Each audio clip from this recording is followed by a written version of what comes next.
السلام علیکم اسٹوڈنٹ، آج ہم نے اردو کا سبق نمبر 20 پڑھنا ہے۔ مولانا الطاف حسین حالی اور اکبر کا شاعری مطالعہ، ٹھیک ہے، شاعری پڑھنی ہے آج ہم نے کی۔ تو یہاں پر جو ہے یہ مولانا الطاف حسین حالی کی معروف ترین نظم، یعنی بہت زیادہ مشہور نظم مسدس حالی، ٹھیک ہے۔ اس کے کچھ جو ہے نا وہ ہم آگے جا کر اس کے بند پڑھیں گے۔ حالی نے یہ نظم 1889 میں یعنی 1899 میں لکھی، 1889 میں مسدس حالی۔ سر سید اسی وقت ان کی ملاقات سر سید احمد خان سے ہو چکی تھی اور یہ نظم انہی کی ماں پر انہی کی ترکیب پر لکھی گئی۔ سر سید 1857 کے بعد مسلمانوں کی فلاح و بہبود بالخصوص مسلمانوں کی بہتری کے لیے کام کر رہے تھے، یہ تو سب کو پتہ ہے، لیکن آپ لوگوں نے نا ڈیٹس ایگزیکٹ یاد کرنی ہے اور پلیز پلیز پلیز ویڈیو کو اینڈ تک ضرور دیکھا کریں اور ہمارے چینل کو لائک شیئر اور سبسکرائب بھی کر دیا کریں۔ چلیں، حالی کو سر سید نے کہا کہ ایک ایسی نظم طویل نظم لکھیں جسے مسلمانان ہند کو ان کی عظمت کا احساس دلائیں، ان کو یاد دلایا جائے کہ ایک وقت تھا جب عرب پوری دنیا پر حکومت کرتے تھے۔ دیکھو میری بات سنو، بنانے کو تو میں شو لیکچر بھی بنا سکتی ہوں، میں کہہ سکتی ہوں بھی خود پڑھ لو، باقی طرح خود پڑھ لو، لیکن میں اس حساب سے بنا رہی ہوں کہ آپ لوگوں کو جو ہے لیکچر سننے کے بعد کوئی کنفیوژن نہ ہو اور کوئی ایسی چیز نہ ہو جو آپ کے مسکیوز میں آئے اور آپ لوگوں کو پتہ نہ ہو، ٹھیک ہے۔ باقی یہ جو الفاظ میں چھوڑتی ہوں نا، یہ بھی میں کہتی ہوں کہ آپ لوگ ہینڈ آؤٹ ریڈ کر لیا کریں، ٹھیک ہے، میں زیادہ تر چھوڑتی نہیں ہوں اسی وجہ سے۔ تو آپ لوگ جو ہے بے فکر ہو کر لیکچر سنیں۔ یہ نظم مسدس کی حیبت میں لکھی گئی۔ مسدس عربی زبان میں 6 کو کہتے ہیں۔ اسی حیت میں حیت حیبتنی، اس حیت میں ہر بند 6 مصروں میں مشتمل ہوتا ہے۔ پہلے 4 مصروں کے ردیف اور کافی الگ ہوتے ہیں، ٹھیک ہے۔ پہلے جو 4 مصرے ہوتے ہیں نا اس کے، ان کے ردیف اور کافی وہ ایک دوسرے سے الگ ہوتے ہیں، اور آخری جو مصرے ہوتے ہیں نا ان کے ردیف اور کافی الگ ہوتے ہیں، ٹھیک ہے۔ یعنی پہلے 4 مصروں کا ردیف اور کافی آپس میں ملتا ہے اور آخری 2 مصروں کا ردیف اور کافی آپس میں جو ہے نہیں ملتے، یعنی الگ ہوتے ہیں۔ اسے مسدس میں ترکیبی بند کہا جاتا ہے، ٹھیک ہے۔ یعنی پہلے 4 مصروں کا ردیف اور کافی آپس میں ملتا ہے اور آخری 2 مصروں کا ردیف اور کافی الگ سے آپس میں ملتا ہے۔ کسی نے یہ غفلت ہے نظم، غفلت کے بارے میں یہ لکھی گئی ہے، اور آپ لوگوں کو یہ میں آگے ہی پڑھ کر بتاؤں گی کیونکہ نا پھر لیکچر لمبا ہو جائے گا، پڑھنا ہی ہے ہم نے آگے بھی۔ یہاں سے جب انگلش اسٹارٹ ہو رہا ہے، کسی نے بکرا سے جا کے پوچھا، مرض تیرے نزدیک مہلت ہیں کیا کہا، دکھ جہاں میں نہیں کوئی ایسا کہ جس کی دوا حق نے کی ہو نہ پیدا، مگر وہ مرض جس کو آسان سمجھے گی، کہے جو طبیب اس کو ہی زیان سمجھے۔ اس شعر میں نا ایک مطلب سٹوری ٹائپ ہے کہ کسی نے بکرا سے پوچھا، یہ ہم آگے بھی پڑھیں گے، کسی نے بکرا، اس کی تشریح میں کسی نے بکرا سے جا کے پوچھا کہ جی یہ میں آپ لوگوں کو آگے بتاتی ہوں 2 منٹ۔ مرض اس کا مطلب لالت، بیماری، مہلک، خطرناک، زیان، دیوانگی۔ دیکھو آپ لوگوں نے نا اسے ایز اٹ از نہیں لکھنا، آپ لوگوں نے اس تشریح کو تو اپنی ورڈنگ میں لکھنا ہے، ٹھیک ہے۔ ویسے ہوتا بہت کم ہے کہ وہ تشریح دیں، اگر کبھی کبھی دے بھی دیتے ہیں، دیں تو ہر سب اسٹوڈنٹ کا پیپر ایک جیسا نہیں ہوتا، میں بھی وہ دے دیں، تو آپ لوگ ہر طرح سے پیپر کو تیار کر کے جائیے گا۔ تو شارٹ کٹ ہی اتنی زیادہ کوئی لینتھی تو لکھنی نہیں ہوتی۔ تو حال اس بند میں کہتے ہیں کہ ایک مرتبہ کسی نے بکرا سے پوچھا کہ ان کے نزدیک دنیا کے کون سے مہلک ترین امراض ہیں، مطلب کون سی بیماریاں خطرناک ہیں۔ تو دانشور وقت نے جواب دیا کہ دنیا میں کوئی ایسا مرض نہیں کہ جس کی کوئی ایسی تکلیف نہیں، کوئی ایسا مرض نہیں، ایسا دکھ نہیں جس کا علاج فطرت نے پیدا ہی نہ کیا ہو، جس کی دوا کا تریاق یعنی جس کا علاج نہ ہو، جس کے متعلق ہم مرض ہونے کا گمان ہی نہیں کرتے، یا ہمیں احساس ہی نہیں ہوتا کہ ہم ایک ایسی بیماری میں مبتلا ہو گئے ہیں جو آہستہ آہستہ دیمک کی طرح میں چڑھ جائے گی۔ غفلت کی بات کر رہے ہیں جہاں پر، ٹھیک ہے۔ غفلت وہ بیماری ہے جس کا ہمیں احساس ہی نہیں ہوتا کہ ہم اس مرض میں مبتلا ہو گئے ہیں، ٹھیک ہے، اور آہستہ آہستہ وہ انسان کو جو ہے وہ ایک دیمک کی طرح چاٹ رہی ہوتی ہے، ٹھیک ہے۔ وہ مرض انسان کے لیے سب سے زیادہ مہلک ہے، جیسے غفلت ہوگی، ٹھیک ہے۔ اور انسان کا احساس ضیاء کا خاتمہ، یعنی انسان کے اندر سے احساس ہی ختم ہو جاتا ہے، یعنی وہ جس میں انسان کو یہ احساس ہی نہ ہو کہ وہ اپنا کیا کچھ ضائع کرتا چلا جا رہا ہے، اور وہ ساتھ مستقیم سے بھی ہٹ چکا ہے۔ اس معاشرے میں احساس کی لو پھونکنے کی کوشش کرے، وہ اس پر دیوانگی کا گمان کرتے ہیں، گویا وہ طبیب ہی دیوانہ ہے۔ مطلب اگر کوئی انہیں سمجھانے کی کوشش کرے تو وہ کہتے ہیں کہ بس یہ تو طبیب ہی دیوانہ ہے، ہم ساری دنیا جان کی عقل ہے ہی ہمیں، پھر وہ لوگ جو غفلت میں پڑے ہوئے تھے نا، وہ پھر اس طرح کی باتیں کرتے ہیں، اور وہ کہتے ہیں کہ وہ کسی اور کی انہیں کسی اور کے مشورے کی یا نصیحت کی ضرورت ہی نہیں کرتے ہیں ایسا کچھ لوگ۔ لیکن اگر انسان بے حس ہو جائے اور اس میں بے حس مطلب اس میں احساس ہی نہ رہ جائے، تو احساس مردہ ہو جائے، تو پھر اس مرض کا یا اس بات کا علاج اس لیے ممکن نہیں رہتا جبکہ مرض میں مبتلا شخص کو اس بات کا احساس ہی نہیں ہوتا کہ وہ مریض ہے، ٹھیک ہے۔ سبب یا علامت گر ان کو سمجھائیں جو تشخیص میں سو نکالنے خطائیں، دعا اور پرہیز سے جی چرائیں، یوں ہی رفتہ رفتہ مرض کو بڑھائیں، طبیبوں سے ہرگز نہ مانوس ہوں یہ، یہاں تک کہ جینے سے مایوس ہوں وہ۔ علامت نشان سے جانا، راستہ دکھانا، تشخیص مرض کی وجہ یا سبب جان لینا۔ انسان کا یا اس معاشرت کا جو بے حسی کے مرض میں مبتلا ہو جائے، اس کی حالت کچھ ایسی ہوتی ہے کہ اگر اسے علاج بتایا بھی جائے نا، تو اس کی علامت بتائیں تو اس کو سمجھنے پر راضی نہیں ہوتا، بلکہ وہ کہتا ہے کہ وہ تشخیص جو طبیب یا دانشور قسم کے لوگ کرتے ہیں، وہ ان سے اتفاق نہیں کرتا، ٹھیک ہے، بلکہ وہ الٹا یہ کہتا ہے کہ آپ کی تشخیص میں، آپ کے علاج میں ہی غلطیاں ہیں، آپ کے اس بھی کوئی خرابی ہے۔ یعنی جب انسان کا احساس نہیں رہتا وہ خود کو عقل تصور کرنے لگ جاتا ہے، یعنی مطلب اس میں تو عقل بھری پڑی ہے، عقل ہے ہی بہت، اب اسے اور کسی کی ضرورت ہی نہیں سمجھانے کی۔ اس میں انسان کی کیفیت ایسی ہو جاتی ہے جیسے اپنے نقصان کا احساس ہی نہیں رہتا، اور یہ بے راہ قوم جو کسی راہبر کو نہیں مانتی، جو کسی طبیب کو نہیں مانتی، یہ بلاخر ایک ایسے گڑھ میں پڑ جاتی ہے، ایک ایسے اندھے کنویں میں گر جاتی ہے، جب زندگی سے تو مایوس ہو جاتی ہے، لیکن کسی نجات دہندہ کو ماننے پر تیار نہیں رہتی۔ نہیں لیتے کروٹ مگر کنارہ ہے دور اور طوفان بپا ہے، گماں ہے یہ ہر دم کی اب ڈوبتا ہے۔ نہیں لیتے کروٹ مگر اہل کشتی پڑے سوتے ہیں، بے خبر اہل کشتی۔ بھنور گرداب طوفان کا بپا ہونا طوفانہ نہ، اہل کشتی کشتی کے مسافر۔ حال اس قوم کا ہے کہ جس کا جہاز، جس کا معاملہ ایسے بھنور میں ہے کہ ساحل کا نشان کہیں نہیں، دور دراز ساحل کا کنارے کا کچھ پتہ ہی نہیں، اور طوفان آ چکا۔ یہی احساس ہے کہ یہ کشتی، یہ ناؤ، یہ جہاز اب ڈوبا کہ اب ڈوبا، مطلب یہ کشتی ابھی بھی ڈوبتی ہے اور ابھی بھی ڈوبتی ہے، اور یہ چکولے کھا رہی ہے، تو یہ بات کر رہے ہیں یہ لوگ۔ اب بھی خواب غفلت میں پڑے ہوئے ہیں، کشتی ہر لہجہ چکولے کھا رہی ہے، لیکن کشتی میں سوار لوگ اپنی نیند میں، اپنے خواب میں ایسے کھو چکے ہیں کہ وہ کروٹ تک نہیں لیتے، وہ بالکل بے ہوش نشے میں، وہ نشہ ہے جو انہیں پر عیش و عشرت نے طاری کر دیا، ٹھیک ہے۔ باقی جو ہے اب ہوس کا شکار ہو ہے، مطلب وہ حریہ کرنا چاہتے ہیں کہ مسلمان نہیں ہندی یا مسلمان عالم کے جنہوں نے روئے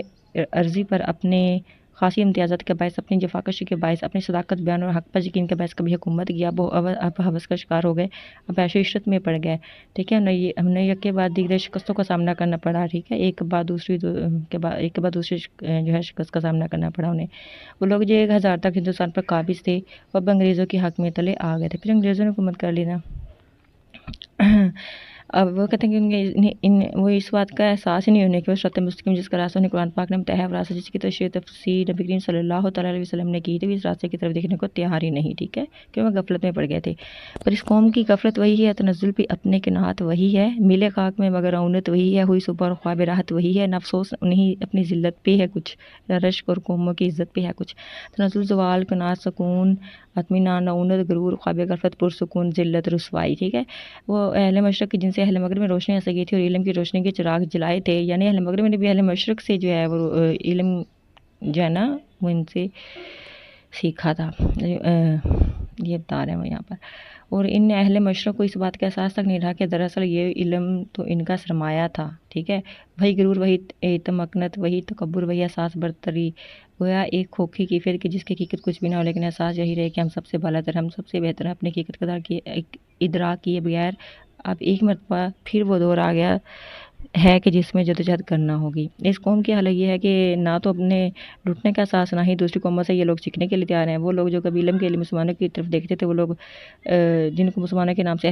ہیبت طاری ہوتی تھی، یعنی خوف، وہ ان پر حاکم بن بیٹھے ہیں، یہ انگریزوں کی بات کر رہے ہیں، لیکن ان کو نہ اپنی ذلت کا احساس ہے، نہ کسی دوسری قوم پر رشک آتا ہے۔ یہ وہ ان کی بات کر رہے ہیں مسلمانوں کی، جو سوال کا شکار ہو گئے تھے، غفلت کا۔ بہائم کی اور ان کی حالت ہے یکساں کہ جس حال میں ہے اسی میں ہے شاداں، نہ ذلت سے نفرت، نہ عزت کارماں، نہ دوزخ کو ترساں، نہ جنت کے خواہاں، لیکن عقل و دین سے نہ کچھ کام انہوں نے کیا، دین برحق کو بدنام انہوں نے۔ بہائم جانور چوپائی یکساں ایک جیسا ہونا، شاداں خوش ہونا، ارمان خواہش وہاں خواہشمند، دین برحق اسلام حالی اس قوم پر قطعی غصہ اظہار کرتے ہوئے کہتے ہیں کہ یہ وہ قوم ہے جس کی حالت کچھ ایسی ہو گئی ہے کہ اس میں اور جانوروں میں کوئی فرق ہی نہیں رہا۔ جانور اور قوم گویا اب ایک سے ہو گئے ہیں۔ وہ جانور جنہیں کسی بھی حالت میں رکھا جائے بس وہ اپنی زندگی کے دن پورے کرتے ہیں، انہیں نہ کوئی خواہش ہوتی ہے، نہ کوئی ارمان، نہ ان کی زندگی کا کوئی مقصد ہوتا ہے، نہ وہ کسی سے محبت کرتے ہیں، نہ وہ کسی سے نفرت کرتے ہیں، وہ بس اپنی سانسیں گنتے ہیں، اپنی زندگی کے دن پورے کرتے ہیں۔ اس کے لیے نہ دوزخ کی کوئی اہمیت اور نہ جنت کی کوئی اہمیت، بس وہ آتے اور چلے جاتے ہیں۔ یہ دراصل وہ لوگ ہیں جنہوں نے اپنی عقل سے کام نہ لیا، دین حق سے راہبری حاصل کی، اور اب حالت یہ ہے کہ انہوں نے اس دینی حق کو جو تا قیامت تک قائم رہنا ہے، انہوں نے اس دین کو بھی بدنام کر کے رکھ دیا۔ ٹھیک ہے، ان کو اس طرح راہ راست پر لایا جائے، یہ کوئی عام قوم نہیں، ٹھیک ہے، یہ وہ قوم ہے جس کے پاس وہ کلام پاک ہے، جس کے پاس اللہ تعالیٰ کا کلام ہے، ٹھیک ہے، کلام جدید یعنی جس کی ایک زیر زبریش میں بھی تبدیلی ممکن ہی نہیں ہے۔ اس قرآن کو رکھتے ہیں جس میں قیامت کے لیے تکل حکیمانہ نسخے موجود ہیں، جس میں راہبری کر دی گئی، جس میں نجات کا طریقہ دیا گیا، پھر وہ سنت رکھتے ہیں، ٹھیک ہے، جس کے مطابق ہر انسان کا بہترین انداز میں ہر انسان ہر کام جو ہے نا وہ بہترین انداز میں کر سکتا ہے۔ تو اللہ تعالیٰ نے قرآن جی نے خود بھی فرمایا ہے، بے شک تمہارے لیے نبی پاک صلی اللہ تعالیٰ علیہ وسلم کی زندگی بہترین نمونہ موجود ہے، یعنی اس کے پاس کامیابی نجات کا ہر راستہ موجود ہے۔ اس کے باوجود یہ لوگ ہذیان میں پڑ گئے ہیں۔ ہذیان کو تو ہم نے پڑھا تھا نا، دیوانگی۔ اس کے باوجود یہ لوگ اپنے حقیقت کا ادراک نہیں کرتے، پھر وقت یہ کچھ غلط نہ ہوگا کہ جانوروں کی طرح ہے۔ اب اکبر الہ آبادی کے ہے جی، اکبر نے بھی وہی بات کی جو مولانا حالی نے کی تھی۔ ہم نے پیچھے لیکچر میں یہ بھی پڑھا تھا کہ جو اکبر تھے نا، یہ سید احمد خان کے خلاف بھی تھے، یہ بات آپ لوگوں نے یاد رکھنی ہے۔ انہوں نے حقیقت کا احساس نہیں رہا، اس لیے ان کی اصلاح ضروری ہے، ٹھیک ہے، یعنی مسلمانوں کو اپنے حقیقت کا یہ احساس۔ انہوں نے روایات بھی لکھی اکبر نے، اور منظومات بھی لکھی۔ کیرتن عموماً 4 مصروں پر کیتا جو ہوتا ہے نا عموماً 4 مصروں پر مشتمل ہوتا ہے۔ 2 اشعار کو کہا جاتا ہے، ان 2 اشعار کو کہا جاتا ہے جن میں شاعری کسی خاص موضوع پر بات کرتا ہے۔ اس کی اپنی ایک خاص اہمیت ہوتی ہے، لیکن آج کے دور میں نئے تجربات میں بھی اس میں کیے جا رہے ہیں۔ بے پردہ کل جو آئی نظر چند بی پہ، یہ ہم نے کل پڑھا تھا۔ اکبر زمین میں غیرت، یہ ہم نے اس کی آگے تشریح پڑھیں گے، پھر میں آپ لوگوں کو پڑھ کے بتاتی ہوں۔ بے پردہ کل جو آئی نظر چند بی پہ، اکبر زمین میں غیرت قومی سے گڑ گیا، پوچھا جو ان سے آپ کا پردہ وہ کیا ہوا، کہنے لگی کہ عقل پہ مردوں کی پڑ گیا۔ اچھا، یہ یہاں اپنا ہے، پہلے ہم اس کا لغت پڑھ لیتے ہیں۔ بے پردہ بنا پردہ کی غیرت، قوم کی غیرت، ٹھیک ہے۔ اس میں اب اکبر کہتے ہیں کہ مجھے نا کچھ خواتین نظر آئیں جو کہ بے پردہ تھیں، یعنی انہوں نے پردہ نہیں کیا ہوا تھا۔ تو اکبر نے ان سے پوچھا کہ مطلب یہ کیا کہ آپ کا پردہ کیا ہوا، آپ کا پردہ جو ہے وہ کدھر گیا، اور جو آپ چادر لیتے تھے اور نقاب کرنا وہ چھوڑ دیا، پردہ، حالانکہ پردہ تو عورت کا اصل حسن ہے۔ تو وہ کہنے لگی وہ پردہ جو کبھی ہم کیا کرتی تھی نا وہ مردوں کی عقل پہ پڑ گیا ہے۔ انہوں نے نتیجتاً ہم مغرب کی آغوش میں جاتے ہوئے اپنے اعلیٰ ترین ورثے کو ترک کرتے جا رہے ہیں۔ اس میں وہ یہ کہہ رہے ہیں ابھی بھی وہی حال ہے عوام کا۔ عقل پہ پردہ ڈالنا، اس میں عقل پہ پردہ ڈالنا جو ہے، اکبر نے اس کو استعمال کیا ہے، اس لفظ کو، اس کا مطلب ہے یہ کہ محاورے کے طور پر یوز کیا اسے، یعنی راہ راست سے ہٹ جانا۔ جو کہا میں نے کہ پیار آتا ہے مجھ کو تم پہ، ہنس کے کہنے لگے اور آپ کو آتا کیا ہے۔ عالم الزام ہے اکبر پہ کہ پیتا کیوں ہے، اس کی پرستش نہیں ہوتی کہ وہ کھاتا کیا ہے، ٹھیک ہے، پرستش پوچھ گچھ۔ سادہ اور عام فہم انداز میں اکبر کہتے ہیں کہ ایک مرتبہ ایک خوبان خوش روح سے کہا کہ مجھے آپ پر پیار آتا ہے، تو وہ کہنے لگی کہ آپ کا تو شیوہ یہی ہے کہ آپ ہر ایک کا یوں ہی محو کلام ہوتے ہیں۔ بعد ازاں اکبر اصل موضوع کی طرف آتے ہیں اور کہتے ہیں اکبر پر الزام ہے کہ وہ پیتا ہے، یہ بات جیسے ہم عموماً کرتے ہیں، مطلب میری بات سنو، وہ یہ کہتے تھے کہ اکبر جو ہے نا یہ شراب پیتا ہے، ٹھیک ہے، حالانکہ ہر کتاب نے کہا کہ غالب جو تھے نا وہ بھی شراب پیتے تھے، ٹھیک ہے، اسے اکبر کو کہا جاتا کہ یہ پیتا تھا، ٹھیک ہے۔ اور اس میں آگے وہ پھر یہ بھی کہتا ہے اکبر، اچھا پہلے میں آپ کو بتا دی، پہلے ہم یہ پڑھ لیں۔ اگر کسی دوسرے میں کوئی خرابی ہو تو ہو سکتا ہے ہمیں پائی جانے کی خرابی اس سے کہیں زیادہ مہلک ہو، یعنی اگر کسی دوسرے بندے میں کوئی خرابی ہو تو ہو سکتا ہے ہمیں جو خرابی ہے وہ اس سے بھی زیادہ جو ہے مہلک کا مطلب خطرناک، کہ ہم نے چاند ایک برائی کو ہم یہ نہیں کہیں گے کہ ہم کسی ایک برائی کی وکالت کریں گے۔ یعنی آج کل کے لوگ جو ہے نا وہ پتہ کیا کرتے ہیں، وہ اپنی خامیوں کو نہیں مانتے، اگلے بندے میں سے کیڑے نکالیں گے، یہی بات وہ یہاں پہ کر رہے ہیں، ٹھیک ہے، اپنی طرف کوئی بھی نہیں دیکھتا۔ اب یہ ہے کہ اکبر پر بھی یہ الزام تھا کہ وہ شراب پیتا ہے۔ اب اچھا، کیا کبھی یہاں پر اکبر کہتے ہیں کہ کیا کبھی نے یہ جاننے کی کوشش کی کہ مجھے 3 وقت کی روٹی میسر آتی ہے یا نہیں، اگر انہیں تو ان برائیوں پر بھی پردہ بھی پڑا رہنے دیں، اگر نہیں تو ان برائیوں پر بھی پردہ رہنے دیں۔ مطلب وہ کہتے ہیں کہ کہ مگر مطلب کہ کبھی کسی نے یہ جاننے کی کوشش نہیں کی کہ مجھے 3 وقت کی روٹی بھی ملتی ہے یا نہیں، ٹھیک ہے۔ اور شاید ہو سکتا ہے کہ میں اگر یہ پیتا ہوں شراب وغیرہ تو یہ میں کسی غم یا کسی کام کی وجہ سے، یا ہوتا ہے نا کچھ لوگ اسی وجہ سے یہ ڈرگ وغیرہ یوز کرتے ہیں کہ وہ جو ہے نا کچھ دیر کے لیے وہ غم سے دور ہو جائے، غم ان سے دور ہو جائے اور وہ ان کو سکون ملتا ہے، اس لیے وہ پیتے ہیں۔ تو یہی وہ کہہ رہے ہیں کہ ہو سکتا ہے کہ شاید میں کسی مایوسی کے باعث، کسی غم کے باعث، کسی اضطراری کیفیت کے باعث، ٹھیک ہے، اور اس کو دور کرنے کے لیے ہاں اسی طرح مجھ سے بھی بہت سی غلطیاں ہوتی ہوں گی جس طرح دوسروں سے ہو جاتی ہیں۔ چھوڑ لٹریچر کو، اپنی ہسٹری کو بھول جا، شیخ و مسجد سے تعلق ترک کر، اسکول جا، 4 دن کی زندگی ہے، کوفت سے کیا فائدہ، کھا ڈبل روٹی لڑکی کر، خوشی سے بھول جا۔ کہ آج کی عالم فضلہ دانشوروں کی بات ہی یہ ہے کہ مسجد میں شیخ علماء عالم دین کے پاس کیا رکھا ہے، چھوڑ سب کچھ لٹریچر میں کیا رکھا ہے۔ یہ ہم نے پڑھا تھا نا کہ اکبر جو ہے نا وہ اپنی شاعری میں انگلش کا بھی بہت زیادہ یوز کرتے تھے، تو یہ یہاں پر پھر وہی بات، لٹریچر وغیرہ یہ انگلش کے لفظ ہیں۔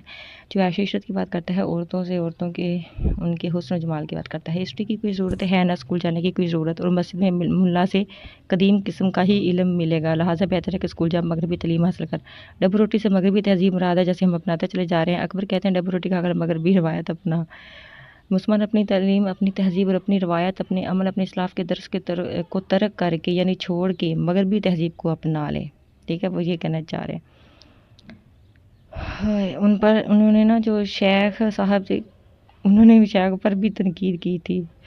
شیخ صاحب پر تنقید کرتے ہوئے شیخ صاحب ایک کھوکھلا مولوی بھی تصور کرتے ہیں، جنہیں ہم مولوی کہتے ہیں ان کو۔ اب ہمارے دانش میں یہ چاہتے ہیں کہ ہم اپنی روایات کو ترک کر دیں یعنی چھوڑ دیں، تو چاہے اس کے نیچے میں ہمیں ذلت اور رسوائی کیوں نہ ملے۔ شیخ اپنی رگ کو کیا کریں، ریشے کو کیا کریں، مذہب کے جھگڑے چھوڑیں تو پیشے کو کیا کریں۔ فرحات سے کہا مناسب ہے تجھ کو صبر، کہنے لگا بتائیں پیشے کو کیا کریں۔ تو شیخ صاحب عالم دین، رگو ریشہ رواں جمع فرحات، شیریں فریاد، یہ فریاد کے قصے کا مرکزی کردار جس نے شیریں کے عشق میں دودھ کی نہر نکالی تھی۔ تیشہ جو ہے یہ ایک اوزار کا نام جو زمین کھودنے کے لیے استعمال کیا۔ آج کے علماء دین کے حالات یہ ہو گئے ہیں کہ ان کی رگیں مناظر کرتے کرتے پھول جاتی ہیں، اور وہ سچ تو یہ ہے کہ وہ اپنی رگوں کو سنبھال نہیں پاتے، اور اب حالات یہ ہو گئے ہیں کہ اگر وہ مذہب کے جھگڑوں میں نہ پڑے، اگر مذہبی مناظرے نہ کرے تو ان کی زندگی کیسے گزرے گی۔ فرحات کا کام تھا کہ وہ مشقت کرے، چاہے وہ کوشش لا حاصل ہی ہو، وہ مستقل جدوجہد کرے۔ جس طرح سے علماء دین نے مذہب کو پیشہ بنا رکھا ہے کہ جس کے نتیجے میں ہم ہر فقہ روایت کا شکار ہوئے، اسلام تقسیم ہو گیا، ٹھیک ہے، اسی وجہ سے، ٹھیک ہے، وہ ہمارے سامنے اکبر جو ہے نا شیخ سب کا وہ والا روپ ہمارے سامنے لا رہے ہیں، وہ والا چہرہ، جس کی وجہ سے آج جو ہے وہ بہت سارے فرقے بن گئے نا اب بھی، اور اسلام تقسیم ہو گیا، یہ سنی وہابی والے فرقے جو دراصل حالات کچھ ایسے بن گئے تھے کہ علماء سیدین نے یا فقہاء نے جنہیں معاشرے کو سیاست کرنا چاہیے تھا، وہی اپنی مثال میں کچھ ایسے پڑ گئے، یا یوں کہہ لیجیے کہ ان پر کچھ ایسا ہذیان طاری ہو گیا کہ وہ مغربی افکار سے کچھ ایسے متاثر ہوئے کہ مناظرے ہی ان کا اول و آخر بن کے رہ گئے۔ دیکھا مناظروں کا بہت ہم نے رنگ ڈنگ، اکبر کے دل میں اب نہ رہی بحث کی امنگ، کہتے ہیں وہ صحیح تھے یہ حضرت مزاق، امام برائے اطاعت مذہب برائے جنگ۔ یعنی اب حالات یہ ہو گئے کہ لوگ اس بات سے تنگ آ گئے اور چاہتے تھے کہ ہم مذہب پر بات ہی نہ کریں۔ ایمان انسان کو یقین کی وہ طاقت دیتا ہے جس میں بحث یا اختلاف کی ضرورت نہیں رہتی، ٹھیک ہے، بہت امپورٹنٹ بات ہے۔ ایمان انسان کو یقین کی وہ طاقت دیتا ہے جس میں بحث یا اختلاف کی ضرورت نہیں رہتی، لیکن مذہب وہ مذہب ہے جو مختلف فرقوں میں بٹ گیا تھا، اس کا آغاز بھی بحث تھی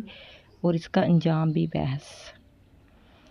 آج بھی ایسا ہی ہو رہا ہے، تو آج پھر ہمیں اس طرف کو مڑنے کی ضرورت ہے، جس پر ہمیں جو حال ہی نے کیا تھا، جس پر بات علامہ اقبال نے کی، جو ہمارے لیے مشعل راہ قرآن پاک، جسے مطلب انہوں نے کہا کہ قرآن پاک ہے جو ہمارے لیے مشعل راہ ہے، ٹھیک ہے، جس سے ہمیں روشنی ملے گی، ہمیں قرآن مجید کا مطالعہ کرنا چاہیے اور سنت رسول صلی اللہ علیہ وسلم کو اپنانا چاہیے، ٹھیک ہے، اور یہی ہمارے لیے سیدھا راستہ ہے۔ گزشتہ عظمتوں کے تذکرے بھی نہ رہ جائیں گے، کتابوں میں دفن افسانے جا حشم ہوں گے، کسی کو اس تغیر کا حظ ہوگا نہ غم ہوگا، ہوئے جس ساتھ سے پیدا اسی زیر و بم ہوگا، اسی سے زیر و بم ہوگا۔ بس یہ اس کا لاسٹ پہ شعر تھے، یہ آپ لوگ یاد رکھیے گا، یہ بھی اکبر کے شعر ہیں، وہ یہ پوچھ سکتے ہیں یہ شعر کس شاعر کے تھے، ٹھیک ہے۔ باقی آج کا لیکچر جو ہمارا یہاں پر ختم ہوا، تو پلیز ویڈیو کو اینڈ تک ضرور دیکھا کریں۔ اور دوسری بات یہ جو اب بہت زیادہ ٹرینڈنگ میں چل رہے ہیں نا، کیا کہتے ہیں اللہ میں سے ہینڈلنگ والا کام، یہ بہت برا ہے، آپ لوگ نہ کیا کریں، جو لوگ اپنا خود کر سکتے ہیں نا LMS ہینڈل وہ خود کیا کریں، دوسروں کو نہ کہا کریں ہمیں اپنا جو ہے پیسہ ہی آپ لوگوں نے ضائع کرنا ہوتا ہے، تو تھوڑا بہت اپنے ماں باپ پر بھی رحم کریں، اور پلیز یہ چیزیں نہ کیا کرو اپنے ساتھ چیٹنگ، خود تیاری کیا کرو۔ باقی کوئی مشکل تو نہیں ہوتا، 2-3 دن کے لیے وہ ٹائم بھی دیتے ہیں ویڈیو والے ان کا کوئز کے لیے بھی، اسائنمنٹ کے لیے بھی، تو اب اتنا تو کوئی بھی بزی نہیں ہوتا کہ وہ 10-15 منٹ نکال ہی نہ سکے۔ باقی ہاں وہ اسٹوڈنٹس پتہ ہے کیا، کچھ اسٹوڈنٹس ہوتے ہیں میں نے دیکھے ہیں کہ جو بالکل فرسٹ سیمسٹر ہوتا ہے جن کو بالکل گھبرا رہے ہوتے ہیں، پتہ نہیں کیسے کرنے ہم نے کوئزز وغیرہ اور اسائنمنٹس وغیرہ، ٹھیک ہے۔ تو ایسے اسٹوڈنٹس یہ بہت آلموسٹ زیادہ تر لڑکیاں ہی ہوتی ہیں جن کو بہت زیادہ مشکلات آ رہی ہوتی ہیں، اور وہ بیچاری اپنی اسٹڈی کا بہت زیادہ مشکل سے جو مینیج کر رہی ہوتی ہے، تو ان کے لیے میں کہوں گی کہ جن اسٹوڈنٹس کو جو ہے وہ ضرورت ہے نا، تو ان کو جسٹ کوئز میں کر دوں گی، جسٹ کوئز، ٹھیک ہے۔ اس کے لیے آپ لوگ مجھے کامنٹ میں بتائیے گا جس نے کروانا ہے، لیکن اس کا مطلب یہ نہیں کہ اب سب اسٹوڈنٹس سے آ کرنا اور کہہ دیں کہ ہم نے کروانے، تو اتنے لوگوں کی تو ہونے نہیں مجھ سے، میں تو خود اکیلی ہوں، تو اتنا ٹائم میرے پاس بھی نہیں ہوتا۔